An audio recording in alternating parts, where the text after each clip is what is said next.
ನನ್ನ ಪ್ರೀತಿಯ ದ್ವಿತೀಯ ಪಿ ಯು ಸಿ ವಿದ್ಯಾರ್ಥಿಗಳೇ, ಯಾರೂ ಕೂಡ ಫೇಲ್ ಆಗಲ್ಲ ಕಣ್ರಿ. ಫಿಸಿಕ್ಸ್ ನಾಳೆನೇ ಎಕ್ಸಾಮು 100% 70 ತೆಗೆಸಿ ಬಿಡುವಂಥ ಜವಾಬ್ದಾರಿ ನನ್ನದು. ಬರೀ ಪಾಸ್ ಆಗಬೇಕಾ? ಈ ವಿಡಿಯೋ ಕೂಡ ನೋಡಿ sir. Important questions for your annual exam, 2 marks questions. ಬನ್ನಿ, 2 ಮಾರ್ಕ್ಸ್ ಕ್ವಶನ್ಸ್ಗಳಲ್ಲಿ ಯಾವ ಪಾಠವನ್ನು ಸೆಲೆಕ್ಟ್ ಮಾಡಿಕೊಂಡಿದ್ದೇವೆ ಅಂದರೆ ಕರೆಂಟ್ ಎಲೆಕ್ಟ್ರಿಸಿಟಿಯನ್ನು ಸೆಲೆಕ್ಟ್ ಮಾಡಿಕೊಂಡಿದ್ದೇವೆ. ಮೊದಲನೆಯ ಪ್ರಶ್ನೆ, how does the resistance of the conductor vary with its length and area of ಏನಿದು ಕ್ರಾಸ್ ಸೆಕ್ಷನ್ ಅಂತ ಇದೆ. ಸರಿಯಾದ ಉತ್ತರ, right answer is the resistance R of a conductor of a material varies. First point, directly with its length, ಹೌದಲ್ವಾ? Second one, that is inversely with its area of cross section A. Clear? What is ohmic device ಅಂತ ಇದೆ. Give one example. Which chapter my dear children? ನೋಡಿ, important questions ನೋಡಿ. Must be studied along with 3 model question papers, get passing marks. ಇದರ ಅರ್ಥವೇನು ಅಂತ ಹೇಳಿದರೆ, ಆರಾಮಾಗಿ ತಗೊಳ್ಳೋ ಒಂದು 35 ಅಂಕಗಳನ್ನು ತೆಗಿತೀರಾ. ಹೇಗೆ ಅಂತ ಹೇಳಿದರೆ, ನಾನು ಹೇಳಿದ್ನಲ್ವಾ, ಮೊದಲು 3 ಮಾಡಲ್ ಕ್ವಶನ್ ಪೇಪರು ಇವತ್ತು ಅಪ್ಲೋಡ್ ಮಾಡಿದ್ದೀನಲ್ವಾ, ಫೇಸ್ ಟು ಫೇಸ್. ಅದರಲ್ಲಿ ಫುಲ್ ಕೀ ಆನ್ಸರ್ ಕೊಟ್ಟಿದ್ದೇನೆ, ಡೌನ್ಲೋಡ್ ಮಾಡಿಕೊಂಡು ರೆಡಿಯಾಗಿ. What is ohmic device? Give one example. Device which obey Ohm's law in which current varies linearly with voltage are called an ohmic device. That is the right answer. Example, voltmeter, ammeter, metallic conductors. Define current ಏನಿದು density with the SI unit of current density. The electrical current per unit area taken normal to the direction of the current is known as current electricity. SI unit of ampere per square meter is am to the power of -2 ಅಂತ. Question number 4, define mobility of electron. Mention the SI unit of mobility of free electrons. Clear? Mobility is defined as the magnitude of drift velocity per unit electric field. SI unit of mobility is ಅಂತ ಹಾಕಿ ಆ ರೀತಿಯಾಗಿ ಬರೀರಿ. Question number 5, define resistivity of the material of a conductor. Mention its SI unit ಅಂತ ಇದೆ. Resistance per unit length of the conductor having unit area of a cross section, its SI unit is ಅಂತ ಹಾಕಿ ಈ ರೀತಿಯಾಗಿ ಬರೀರಿ. Question number 6, represents graphically the variation of resistivity and absolute temperature for copper and nichrome metals ಅಂತ ಇದೆ. ಅದನ್ನು ತಗೊಳ್ಳು ಈ ರೀತಿಯಾಗಿ ಬರೀಬೇಕು. ಸ್ವಲ್ಪ ಝೂಮ್ ಮಾಡಿಬಿಡ್ತೀನಿ, ಕಾಣ್ತಾ ಇದೆ ಅಂದ್ಕೊಂಡಿದ್ದೀನಿ ಈಗ ಎಲ್ಲರಿಗೂ ಕೂಡ. Clear my dear children? ಬನ್ನಿ, ಈಗ ನಾವು ಕ್ವಶನ್ ನಂಬರ್ 6 ಆಯಿತು, 7 ಕಡೆಗೆ ಹೋಗವ. Show the systematic graph. ಏನಿದು? Show the systematic graph variation of resistivity with absolute temperature for nichrome and silicon ಅಂತ ಇದೆ. ಸ್ವಲ್ಪ ನೋಡಿಕೊಂಡು ರೆಡಿ ಆಗಬೇಕು, ಈ ರೀತಿಯಾಗಿ ಚಿತ್ರ ಹಾಕಬೇಕು, ಆಯಿತಾ? ಈ ಒಂದು ಮೆಟೀರಿಯಲ್ನ ರೆಡಿ ಮಾಡಿರುವಂಥದ್ದು ನಮ್ಮ ತುಮಕೂರು ಡಿಸ್ಟಿಕ್ ಫಿಸಿಕ್ಸ್ ಫೋರಮ್ ಆಗಿರುತ್ತೆ. ಅವರಿಗೆ ಒಂದು ಸಲ್ಯೂಟು, ಒಂದು ಸಲಾಮ್, ಅವರಿಗೆ ಕ್ರೆಡಿಟ್, ಅವರಿಗೆ ಎಲ್ಲರಿಗೂ ಕೂಡ. ಯಾಕಂದರೆ ಮಕ್ಕಳು ಪಾಸಾಗಲಿಕ್ಕೆ ಇಷ್ಟೊಂಡು ಅವ್ರು ಮಾಡಿದ್ದಾರೆ ಅಂದರೆ really great sir. Thank you so much my dear. ಏನಂತೀರ ನಮ್ಮ ಒಂದು ಫೋರಮಿಗೆ, physics ಫೋರಮಿಗೆ.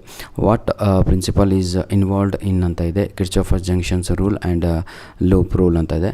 Law of conservation of charge ಹಾಗೂ law of conservation of energy. State Kirchhoff's junction rule and explain ಅಂತ ಇದೆ.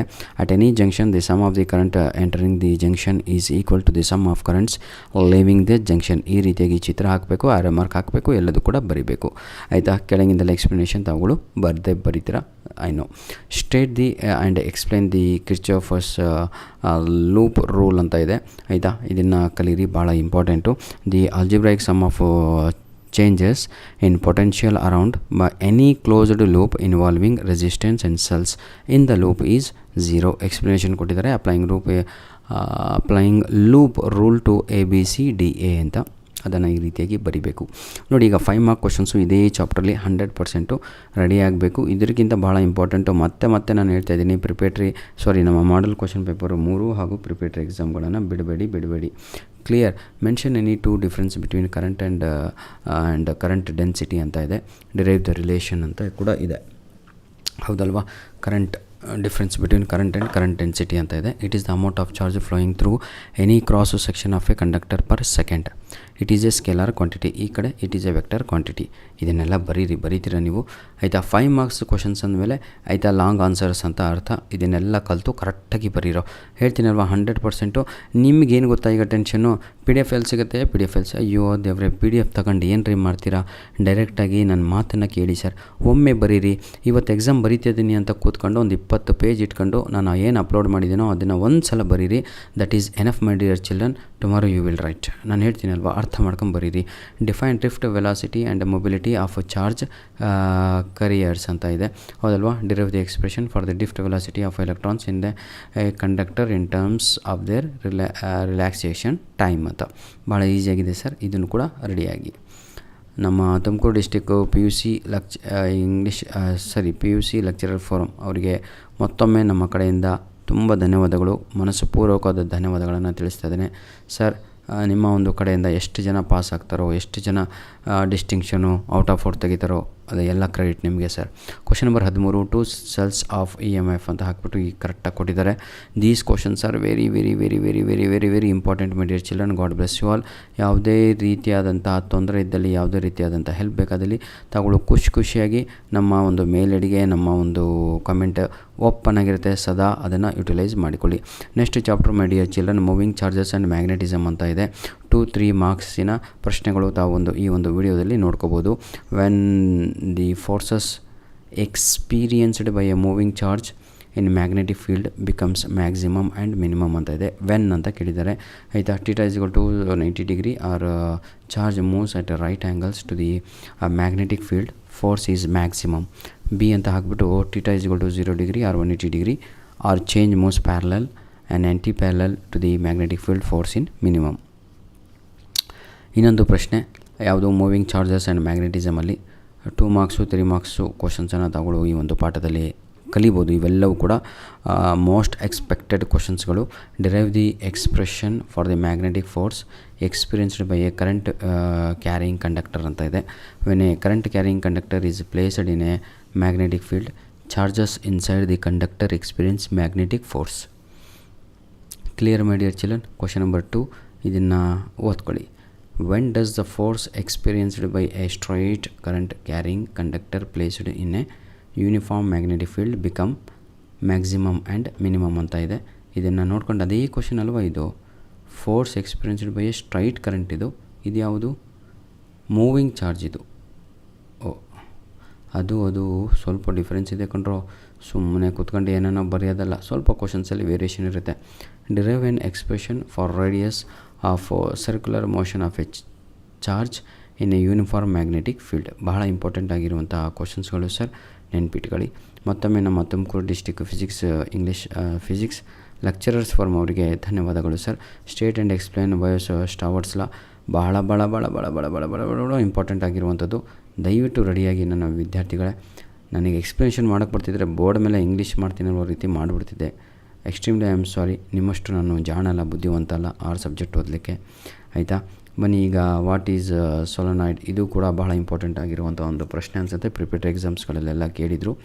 ನಾನು ಫೇಸ್ ಟು ಫೇಸ್ ಒಂದು ವಿಡಿಯೋ ಅಪ್ಲೋಡ್ ಮಾಡಿಕೊಟ್ಟಿದ್ದೇನೆ. ಆ ವಿಡಿಯೋದ ಡಿಸ್ಕ್ರಿಪ್ಷನ್ ಬಾಕ್ಸಿನ ಕೆಳಗಡೆ ಎಲ್ಲರಿಗೂ ಕೂಡ ನಿಮ್ಮ ಮಾಡಲ್ ಕ್ವಶನ್ ಪೇಪರಿನ ಕೀ ಆನ್ಸರ್ಸ್ಗಳು, ನಿಮ್ಮ ಪ್ರಿಪೇರ್ಡ್ ಎಕ್ಸಾಮಿನ ಕೀ ಆನ್ಸರ್ಸ್ಗಳು ಎಲ್ಲವೂ ಕೂಡ ಅವೈಲಬಲ್ ಇದೆ. ಹಾಗೂ ಇಂಪಾರ್ಟೆಂಟ್ 3 ಪ್ರಶ್ನೆ ಪತ್ರಿಕೆಗಳನ್ನು ಕೂಡ ಕೊಟ್ಟಿದ್ದೇನೆ, ಯುಟಿಲೈಸ್ ಮಾಡಿಕೊಳ್ಳಿ. ಇದು ನಮ್ಮ ಪಾಸ್ ಆಗಲಿಕ್ಕೆ ಹೊಡೆದಾಡುತ್ತಿರುವ ವಿದ್ಯಾರ್ಥಿಗಳಿಗೆ, ಫಸ್ಟ್ ಕ್ಲಾಸ್ ಬರಬೇಕು ಅಂತ ಅಂದ್ಕೊಂಡಿರುವ ಅಂಥ ವಿದ್ಯಾರ್ಥಿಗಳಿಗೆ ಈ ಒಂದು ವಿಡಿಯೋವನ್ನು ನಾನು ಮಾಡುತ್ತಿರುವಂಥದ್ದು. ಧನ್ಯವಾದಗಳು. ಮೊದಲು ಹೇಳಿದ್ನಲ್ವಾ, concentrate on model question papers ಎಲ್ಲ ಲಾಂಗ್ ಕ್ವಶನ್ ಆನ್ಸರ್ಸ್ ಅಲ್ಲಿಂದನೇ ಪಿಕ್ ಆಗತ್ತೆ. ಇನ್ನೂ ಹೇಳಕ್ಕೆ ಎನರ್ಜಿ ಇಲ್ಲ. Explain the circuit diagram, how to convert galvanometer into voltmeter. Easy ಅನಿಸುತ್ತೆ. ಚಿತ್ರದಲ್ಲಿ ಸ್ವಲ್ಪ ಯಾಮರಿದ್ರೂ ಕೂಡ 0 ಮಾರ್ಕ್ಸ್ ಬರುತ್ತೆ, ನೋಡ್ಕೊಳ್ಳಿ. Mention any 2 factors on which current sensitivity of a galvanometer depends ಅಂತ ಇದೆ. ಇದನ್ನು ಕೂಡ ಸ್ವಲ್ಪ ಆಯಿತಾ. Current sensitivity of galvanometer depends on ಅಂತ ಹಾಕಿಬಿಟ್ಟು ರೆಡಿಯಾಗಿ. Question number 13, defined current sensitivity of a galvanometer and mention its expressions ಅಂತ ಇದೆ. ರೆಡಿಯಾಗಿ ಎಲ್ಲರೂ ಕೂಡ. Define voltage sensitivity of a galvanometer and mention its expressions ಅಂತ.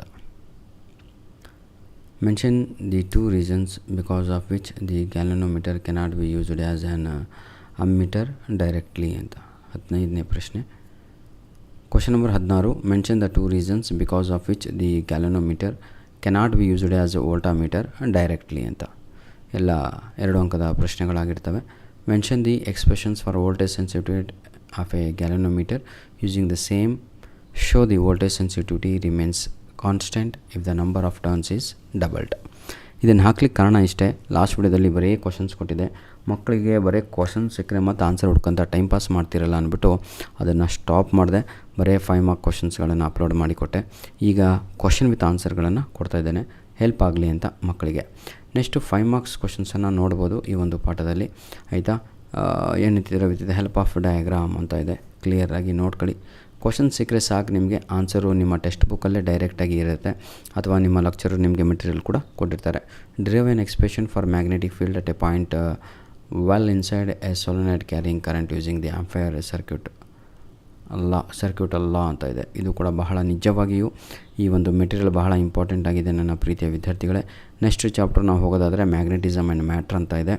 ಮ್ಯಾಗ್ನೆಟಿಸಮ್ ಆ್ಯಂಡ್ ಮ್ಯಾಟ್ರಲ್ಲಿ ಬರೀ 3 ಮಾರ್ಕ್ಸ್ ಕ್ವಶನ್ಸ್ಗಳು ಇರುವಂಥದ್ದು, ಆಯಿತಾ. Right any 3 properties of magnetic field lines ಅಂತ ಇದೆ. ನಾನಿಲ್ಲಿ ಒಂದು 5 ಪ್ರಾಪರ್ಟೀಸ್ಗಳನ್ನು ಕೊಟ್ಟಿರ್ತೇವೆ, ಅದರಲ್ಲಿ ತಗೊಳ್ಳೋ ನಾನು ಅಂದರೆ ನಮ್ಮ ತುಮಕೂರು ಜಿಲ್ಲೆಯ ಫಿಸಿಕ್ಸ್ ಫೋರಮ್ನವರು. ನೋಡಿ, ಈಗ ತಾವುಗಳು ಏನು ಮಾಡಬೇಕು ಅಂದರೆ ಅದನ್ನು credit goes to them only man, ಆಯಿತಾ. 3 ಪ್ರಾಪರ್ಟೀಸನ್ನು ನೋಡ್ಕೋಬೋದು. ಯಾವುದಾದ್ರೂ 3 ಪ್ರಾಪರ್ಟೀಸ್ಗಳನ್ನು ಬರೀರಿ. 5 ಪ್ರಾಪರ್ಟಿಗಳಲ್ಲಿ ಯಾವುದಾದ್ರೂ 3 ಮ್ಯಾಗ್ನೆಟಿಸಮ್ ಫೀಲ್ಡ್ ಲೈನ್ಸಿಂದು. Next define magnetic dipole and magnetic dipole moment ಅಂತ ಇದೆ. Mention SI unit of dipole moment, ಇದನ್ನು ಕೂಡ ರೆಡಿಯಾಗಿ. Question number 3, write the expression for torque experienced by a magnetic dipole kept in a uniform magnetic field. Discuss the maximum and minimum values of torque ಅಂತ, ಆಯಿತಾ. ಓದ್ಕೊಳ್ರು, ಭಾಳ important ಅಂದರೆ ಭಾಳ important ಆಗಿರುವಂಥ questions. 3 marks questions ಈ ಚಾಪ್ಟ್ರಿಂದ. Write the expression of magnetic potential energy of a magnetic dipole kept in a uniform magnetic field and explain the terms. When will be the magnetic potential energy maximum? ನೋಡ್ಕೊಂಡ್ರಲ್ವಾ. ಈ define magnetisation of a sample magnetic permeability and magnetic intensity. Next question. ಇಷ್ಟು ಓದೋಕ್ಕಾಗಲ್ಲ ಅಂದರೆ ನಾನು ನಿಜವಾಗಿ ಹೇಳ್ತೀನಿ, ಆಗತ್ತೆ. ಸುಮ್ಮನೆ ನೆಗೆಟಿವಿಟಿ ಯೋಚನೆ ಮಾಡೋದ್ರಿಂದ ಏನೂ ಆಗೋಲ್ಲ. ಲಾಸ್ಟ್ ಚಾಪ್ಟ್ರಲ್ಲಿದ್ದೀವಿ ಈಗ ನಾವು. ಚಾಪ್ಟರ್ 4 ಸೆಮಿ ಕಂಡಕ್ಟರ್ ಎಲೆಕ್ಟ್ರಾನಿಕ್ಸ್ ಅಂತ. ಇದರಷ್ಟು ಈಸಿ ಚಾಪ್ಟರ್ ಯಾವುದೂ ಅಲ್ಲ. ನಾನು ಬಹಳ ವೀಕ್ ಮಕ್ಕಳಿಗೂ ಕೂಡ ಕೇಳಿದೆ, ಸರ್ ಇವೇ ಚಾಪ್ಟ್ರು ನಮಗೆ ಈಸಿ ಅನಿಸುತ್ತೆ ಸರ್, ಆದರೆ ಇದಕ್ಕೆ ವೇಟೇಜ್ ಕಡಿಮೆ ಇದೆ ಅಂತ ಭಾಳ ಜನ ಬಿಟ್ಟು ಹಾಕ್ತಾಯಿದ್ದಾರೆ. ಆದರೆ ಇದರಷ್ಟು ಈಸಿ ಪಾಠಗಳು ಯಾವುದೂ ಅಲ್ಲ ಸರ್ ಅಂತ. ಯಾವುದು? ಸೆಮಿ ಕಂಡಕ್ಟರ್ ಎಲೆಕ್ಟ್ರಾನಿಕ್ಸ್ ಅಂತ. ಇದು ಇರುವಂಥದ್ದು ಕೇವಲ 8 ಮಾರ್ಕ್ಸಿಗೆ. ಆದರೆ ಇದರಲ್ಲಿ 2 ಮಾರ್ಕ್ ಕ್ವಶನ್ ಹಾಗೂ 5 ಮಾರ್ಕ್ ಕ್ವಶನು ಕೇಳ್ತಾ ಇದ್ದಾನೆ. ನೀವು ಲಕ್ಕಿ ಫೆಲೋ ಅಂತ, ಯಾಕೆಂದರೆ ಒಂದು 2 ಮಾರ್ಕು, ಒಂದು 5 ಮಾರ್ಕು, ಒಂದು MCQಸ್ಗಳು ಈ ಒಂದು ಪಾಠದಿಂದ ಕೇಳ್ತಾನೆ. ಇದು 2 ಮಾರ್ಕ್ ಕ್ವಶನ್ಸು ಡಿಸ್ಪ್ಲೇ ಆಗ್ತಾ ಇರುವಂಥದ್ದು, ನೋಡ್ಕೋಬೋದು ಮಕ್ಕಳೇ, ಆಯಿತಾ. ಉದ್ದೇಶ ಇಷ್ಟೇ ಕಣ್ರಿ, ನಿಮಗೆ ಈಗ ಬರೀ ಕ್ವಶನ್ಸ್ ಕೊಟ್ಟರೆ ಆನ್ಸರ್ ಹುಡುಕಿ ಎಲ್ಲಿ ಸಿಗುತ್ತೆ ಎಲ್ಲಿದೆ ಅಂತ ಮತ್ತೆ ಫ್ರೆಂಡ್ಸ್ ಹತ್ರ ಹೋಗ್ತೀರಾ, ಟೈಮ್ ಪಾಸ್ ಮಾಡ್ತೀರಾ, ಹುಡುಕ್ತೀರಾ. ಅದರ ಬದಲಿಗೆ ಡೈರೆಕ್ಟಾಗಿ ಇಲ್ಲೇ ನೋಟ್ಸು ಓದಿದರೆ ಸಾಕು ಸರ್, 100% ವರ್ಕೌಟ್ ಆಗುತ್ತೆ. ಈ ಒಂದು ವಿಡಿಯೋಯಿಂದ ಕಡಿಮೆ ಅಂದರೂ ನಾನು ಹೇಳ್ತೀನಲ್ವ, ಜೊತೆಗೆ 3 ಮಾಡಲ್ ಕ್ವಶನ್ ಪೇಪರ್ ಓದ್ರಿ ಅಂತ ಪದೇ ಹೇಳ್ತಾಯಿದ್ದೀನಿ. ಅದೇ ನಿಮ್ಮ ಪ್ಲಸ್ಸು, ಅದೇ ನಿಮ್ಮ ಚೆರಿ ಇದ್ದಂಗೆ, ಕೇಕಿನ ಮೇಲೆ ಅದೇ ಕ್ರೀಮ್ ಇದ್ದಂಗೆ ನೆನ್ಪಿಟ್ಕೊಳ್ಳಿ, ಆಯಿತಾ. ನಿಮ್ಮ ತಲೆ ಮೇಲೆ ಹೇಗೆ ಕೂದಲು ನಿಮಗೆ ಅಲಂಕಾರವನ್ನು ಕೊಡ್ತಾವೋ, ಅಂದರೆ ಗೆಟಪನ್ನು ಕೊಡ್ತಾವೋ, ಹಾಗೆ ನಿಮ್ಮ ಮಾರ್ಕ್ಸು ಜಾಸ್ತಿ ಆಗಬೇಕು ಅಂದರೆ ಅದು ನಿಮ್ಮ 3 ಮಾಡಲ್ ಕ್ವಶನ್ ಪೇಪರು ಜೊತೆಗೆ ಈ ಪ್ರಿಪೇರ್ಡ್ ಎಕ್ಸಾಮ್ ಕ್ವಶನ್ ಪೇಪರ್ಗಳು ಆಗಿರ್ತವೆ. ನಾನು ಹೇಳಿದ್ನಲ್ವ, ಫೇಸ್ ಟು ಫೇಸು ಇದರ ಹಿಂದೆ ಒಂದು ವಿಡಿಯೋ ಅಪ್ಲೋಡ್ ಆಗಿದೆ. ಆ ವಿಡಿಯೋದ ಡಿಸ್ಕ್ರಿಪ್ಷನ್ ಬಾಕ್ಸಿನ ಕೆಳಗಡೆ ಪ್ರತಿಯೊಬ್ಬರಿಗೂ ಕೂಡ 100% ಯುಟಿಲೈಸ್ ಆಗುವಂತಹ ಮೆಟೀರಿಯಲನ್ನು ನೀಡಿರ್ತೇನೆ, ಉಪಯೋಗಿಸ್ಕೊಳ್ಳಿ. ಧನ್ಯವಾದಗಳು ವಿದ್ಯಾರ್ಥಿಗಳೇ. God bless you all the best. ಚೆನ್ನಾಗಿ ಬರೀರಿ. ಫಿಸಿಕ್ಸ್ ಎಕ್ಸಾಮು ಆದ ತಕ್ಷಣ ದಯವಿಟ್ಟು ನಮಗೆ ಕಮೆಂಟ್ ಮಾಡಿ ಹೇಗಿತ್ತು ಎಕ್ಸಾಮು, ಏನು ಕತೆ ಅಂತ, ಆಯಿತಾ. ಈಗ 2 ಮಾರ್ಕ್ಸ್ ಮುಗೀತು. 5 ಮಾರ್ಕ್ಸು ಸೆಮಿ ಕಂಡಕ್ಟ್ರಲ್ಲಿ. ಸೆಮಿ ಕಂಡಕ್ಟರ್ ಅಷ್ಟು ಈಸಿ ಪಾಠ ಯಾವುದೂ ಅಲ್ಲ ಸರ್. 5 ಮಾರ್ಕ್ಸ್ ಕ್ವಶನ್ಸನ್ನು ನೋಡ್ಕೊಳ್ಳಿ. Describe the suitable block diagram ಇದೆ. Action of PN junction diode under forward and reverse bias condition. ಭಾಳ ಈಸಿಯಾಗಿದೆ, ನನಗೆ ಈಸಿ ಅಲ್ವಾ, ಯಾಕಂದರೆ ಬರೀ ಅಪ್ಲೋಡ್ ಮಾಡೋದಲ್ವಾ, ಬರೆಯೋರಿಗೆ ಕಷ್ಟ ಗೊತ್ತು. ಬರೀತೀರ ಕಣ್ರ, ನನಗೆ ಗ್ಯಾರಂಟಿ ಇದೆ. ವರ್ಷ ಇಡೀ ಕುಂತು ಓದಿದರೆ ಆಗಲ್ವಾ. ಧನ್ಯವಾದಗಳು. All the best my dear children. God bless you all.